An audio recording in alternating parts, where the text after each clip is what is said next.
Foshin, a once resource-exhausted city in northeast China's Liaoning province, has embraced green transformation. The city, known for its plentiful mineral resources, boasts a long history of coal mining. It served as one of China's main sources of coal for industrial use.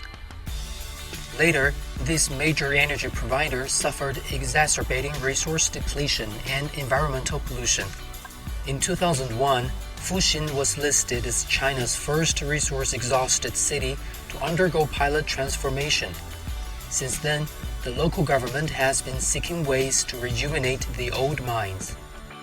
由于采煤100多年的采煤呢，造成这里的环境破坏啊，是多方面的。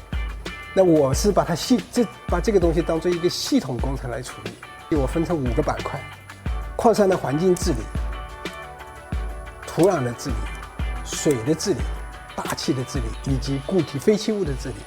Renewable energy, such as wind and solar power, is being developed in Foshin.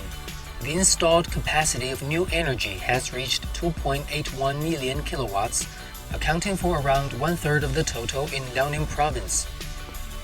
The city has also turned the mine pits into venues for fashionable events. Thrilling motor racing tournaments and exciting music festivals held in the open-cast mines have attracted over 300,000 people. In April 2021, China's Ministry of Ecology and Environment approved 36 pilot projects nationwide for ecological protection-oriented development, with Foshin's mine renovation included.